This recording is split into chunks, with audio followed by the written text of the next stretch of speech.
નમસ્કાર, આપનું સ્વાગત છે BS9 ટીવી ન્યૂઝ ઉપર અને હું છું આપની સાથે કાજલ સુવા।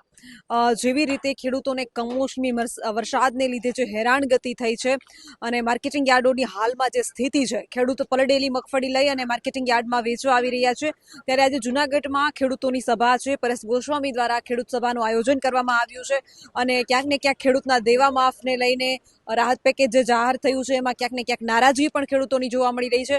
જૂનાગઢ માર્કેટિંગ યાર્ડની ખાસ કરીને અત્યારે શું સ્થિતિ છે, મગફળીના કેવા ભાવ મળી રહ્યા છે, પરડેડી મગફળી ખાસ કરીને જૂનાગઢ માર્કેટિંગ યાર્ડમાં મોટા પ્રમાણમાં આવી રહી છે। એક બે ખેડૂતો સાથે વાતચીત પણ કરી છે અને ખેડૂતોનું કહેવું છે કે બેન, વિણાટની મગફળીના અત્યારે 300 રૂપિયા ભાવ મળી રહ્યા છે। તો હિસાબ કરીએ ને તો એક મજૂર અત્યારે આખો દિવસ મગફળી વીણવાના 400 રૂપિયા મજૂરી લે છે અને મેં પૂછ્યું કે ભાઈ, તો આખા દિવસમાં મજૂર કેટલી મગફળી વીણે છે? તો કે બેન, 10 થી 15 કિલો મગફળી આશરે માંડ વીણતા હશે। તો પછી ખેડૂતને ક્યાંક ને ક્યાંક સામે ખોટ ખાય અને મગફળી વીણવી પડે છે। વીણવી એટલા માટે પડે છે કે જો મગફળી જે જમીનમાં રહી ગઈ છે, પલળી ગઈ છે, એ ન વીણે તો પછી શિયાળુ પાકમાં અરુણા ઉગે છે અને એ અરુણા ઉપાડી અને એનો નિંદામણનો ખર્ચો દેવો એના કરતાં મગફળી વીણી અને યાર્ડમાં વેચીને જે થોડા ઘણા પૈસા મળે એનાથી મજૂરોની મજૂરી એ ચૂકવી શકાય। એટલે બંને રીતે ખેડૂત છે તો ખોટમાં જ। મારે ખાસ મારી સાથે ખેડૂતો જે ઉપસ્થિત છે એમને પૂછવું છે કે ભાઈ, અત્યારે કમોસમી વરસાદના કારણે ખેડૂતો જે હેરાન થયા છે, ખાસ કરીને મગફળી છે, કપાસ છે, સોયાબીન છે, અને જુનાગઢ તો મગફળીનું એક ઘર કહેવાય છે। જુનાગઢ વિસ્તારમાં ખૂબ સારી મગફળી પાકે છે, પરંતુ આ વર્ષે તમામ ગુજરાતના જિલ્લાઓમાં નુકસાની છે અને જુનાગઢમાં પણ છે। ગીર સોમનાથમાં મુખ્યમંત્રીએ મુલાકાત પણ લીધી હતી, અહીંની સ્થિતિ વિશે એમણે જાણ્યું પણ છે અને રાહત પેકેજ પણ જાહેર થયું છે। 10,000 કરોડનું, એક હેક્ટર દીઠ 22,000ની સહાય જાહેર થઈ છે। ખેડૂતોને આ રાહત પેકેજને લઈને ખેડૂતોમાં કેવી લાગણી છે? રાહત પેકેજમાં તો એવું છે કે ખેડૂતને એમાં પુરવાર થાય એમ નથી। આમાં બધું પલળી ગયેલું છે ને ભાવ કઈ વેપારી નથી આપી શકે એમ, કે વેપારીને પરવડે એમ નથી। તો માલ તો બીજે વેપારીને જે ભાવે પરવડે એ ભાવે લે, ખેડૂતને એ ભાવે વેચવું પોવાય એમ નથી। તો બીજું તો આમાં શું કરે ખેડૂત? જુનાગઢ માર્કેટિંગ યાર્ડમાં મગફળીના અત્યારે કેવા ભાવ મળી રહ્યા છે? અટાણે 700-800 રૂપિયા જેવો ભાવ મળે છે। સારી મગફળીને કોરી હોય તો 20,000 રૂપિયાની આસપાસ મળે। એટલે ભાવમાં તો નથી પરવડે એમ ખેડૂતને। એક ખેડૂત સાથે મેં હમણાં વાત કરી છે, વિણાટની મગફળી 300 રૂપિયામાં ગઈ છે, તો આમાં મજૂરી કેમ પોસાય ભાઈ? 300 રૂપિયામાં જાય પણ વેપારીને પરવડે એમ જ નથી, કારણ કે હાવ પડી ગયેલો, ખરાબ માલ થઈ ગયેલો હે। તો એમાં એ શું કરે? પછી વેપારી તો કઈ બીજું તો કઈ કરી ન શકે। સરકાર ટેકાના ભાવ કઈક કરે તો થાય, બાકી બીજું કઈ આમાં વિકલ્પ નથી। સરકાર ટેકાના ભાવે મગફળીની 9 તારીખથી ગઈકાલથી એની ખરીદી શરૂ કરી દીધી છે। તો પછી ટેકાના ભાવે અત્યારે કોરી મગફળી છે નહીં, તો પછી કોરી મગફળી જ ખરીદવામાં આવે છે। તો પછી આ છબરડા છે કે દેખાવ છે કે શું છે?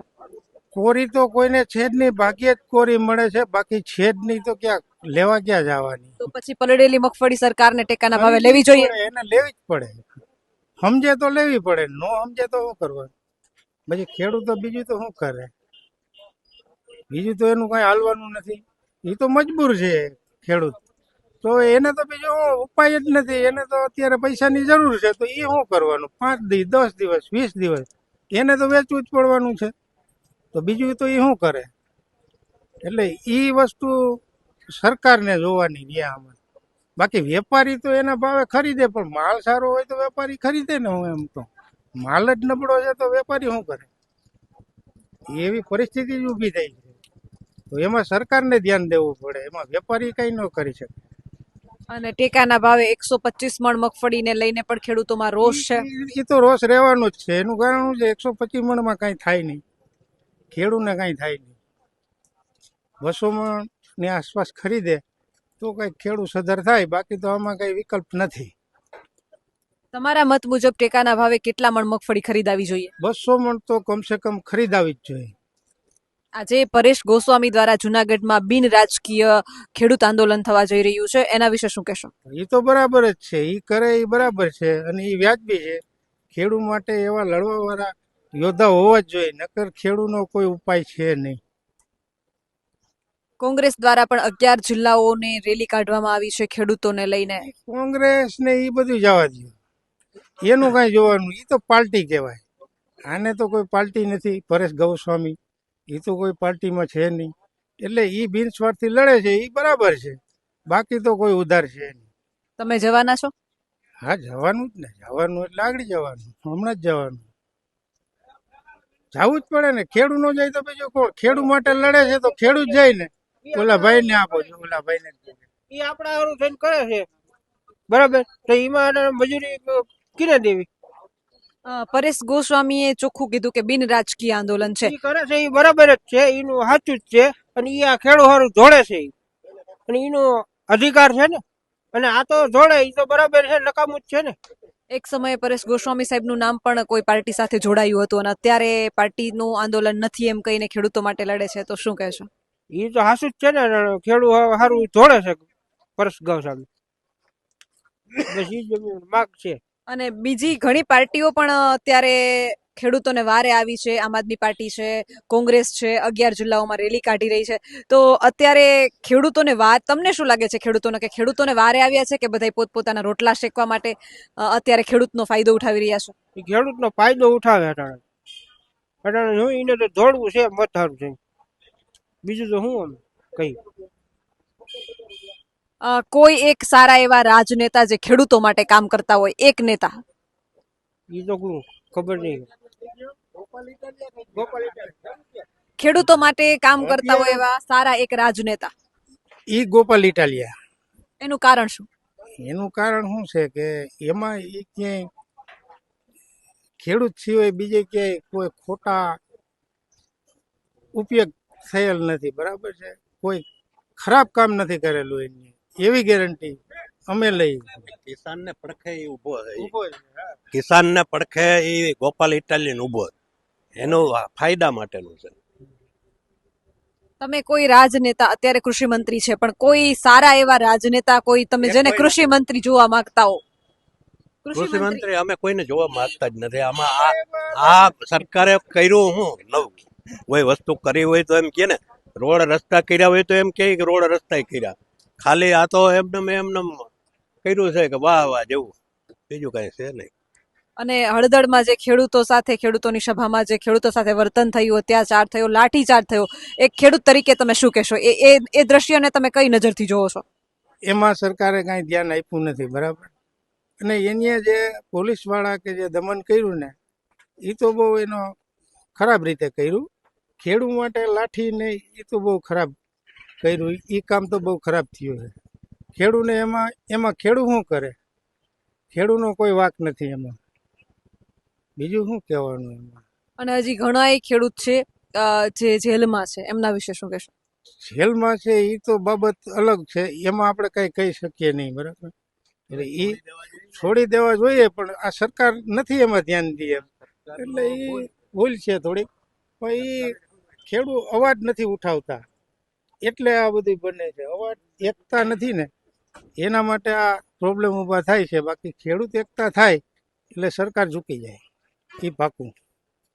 આજે પરેશ ગોસ્વામી સાહેબ જે ખેડૂત સભાનું આયોજન કરે છે, આશરે કેટલા ખેડૂત એકઠા થવાના છે? શું છે આયોજન, શું છે? આયોજન તો મોટે પાયે છે, અને એ જે કહે છે, એ જે બોલે છે, એ કરે છે. આપણે જોયેલું છે કે એ જે બોલે છે એ પ્રમાણે થાય છે. એટલે એની ઉપર વિશ્વાસ રાખી શકાય. બાકી બીજા ઉપર કોઈ વિશ્વાસ રાખ્યા જેવું છે નહીં. આવતીકાલે ગીર સોમનાથમાં પણ આમ આદમી દ્વારા ખેડૂત સભાનું આયોજન થવા જઈ રહ્યું છે, એના વિશે શું કહેશો? એ બરાબર કરે છે. એ જે આયોજન કરે છે એ બરાબર કરે છે. ખેડૂતની હારે તો છે, એટલે એમાં કઈ આપણે કઈ બીજું તો કઈ કહેવાનું આવતું નથી. કોઈ સત્તાકીય અત્યારે તંત્ર જે સત્તા ઉપર છે, જે સરકાર છે, એના કોઈ રાજનેતાઓએ તમારા ખેતરોની મુલાકાત લીધી છે? વરસાદના નુકસાનની સ્થિતિ જાણવા માટે કોઈ ખેતરે આવ્યું છે? કોઈ આવતું નથી, કોઈ રાજનેતા આવતું નથી. અમુક જગ્યાએ જાય છે, અમુક જગ્યાએ નથી જતા.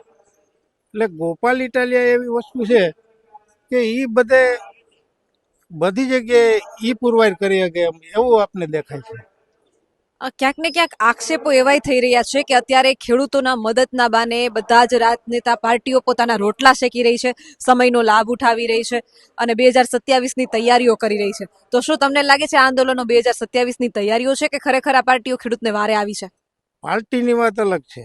જે પરેશ ગોસ્વામી અત્યારે લડે છે એ તો પાર્ટીમાં કોઈ છે નહીં, એટલે એ લડે છે એ વ્યાજબી છે, એને ટેકો આપવો જરૂરી છે. બાકી બીજાને આપવો ન આપવો એ તો મનની ઈચ્છાની વાત છે. ખેડૂતો માટે લડતા હોય એવા અતિ મહત્વના 2-4 ચહેરાઓ. એક તો આપને દેખાય છે કે ગોપાલ ઇટાલિયા છે, પછી જેલમાં છે આપણે ઓલો ભાઈ, હા, રાજુ કરપડા, પ્રવીણ રામ, એ બધા ખેડૂતો માટે લડવાવાળા છે અને પેલાય લડતા અને અત્યારે લડે છે, એટલે એ કોઈ પ્રશ્ન નથી.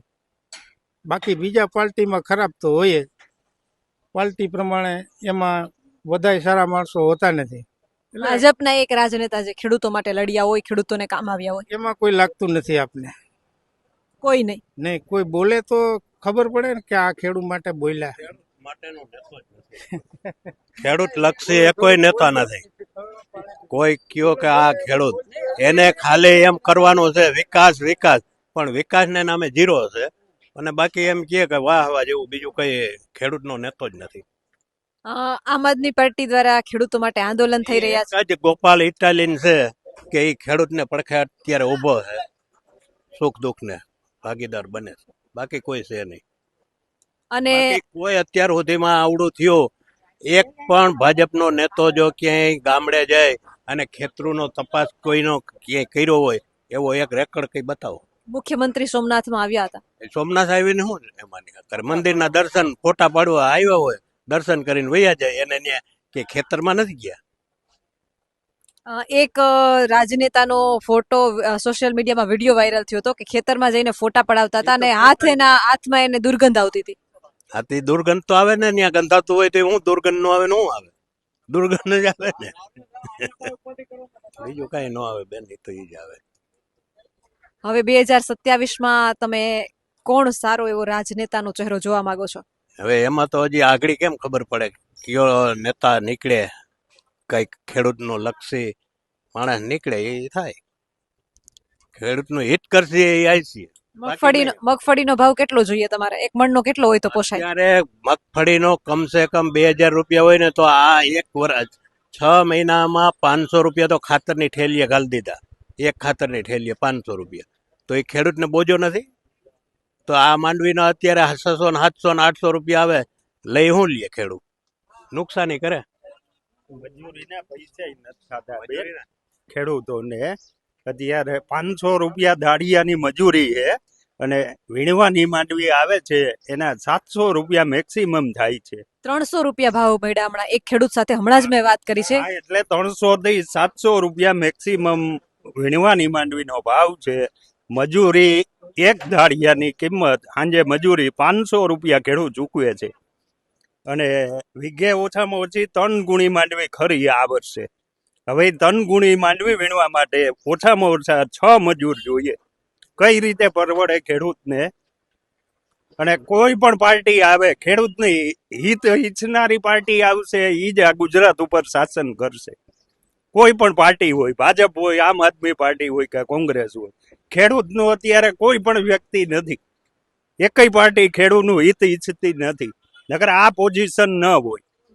700 થી 900 રૂપિયા મગફળીનો ભાવ એટલે શું? ખેડૂતને પૂછો તો ખરા બેન. આજે વીઘે 15 મણ મગફળી થઈ હોય તો ખેડૂતને વીઘે 10,000 રૂપિયા નુકસાની છે. દરેક ખેડૂત, જો અહીં ખેડૂત ઉભા જ છે, કોઈ પણ ખેડૂતનો રિવ્યુ લ્યો તમે. અને ખેડૂત છેલ્લા 3 વર્ષથી આ અતિ દુખી છે. ભાજપ વિકાસ કરે છે બરોબર, તો ખેડૂતનો ક્યાં વિકાસ કર્યો? અને આ ભાવ છે ને 14 વર્ષ પહેલાના આ ભાવ છે બેન. ઉદ્યોગપતિની સરકાર છે. જે ખાતરની થેલી 800 રૂપિયાની આવતી, આજે 1500-1600 રૂપિયા છે.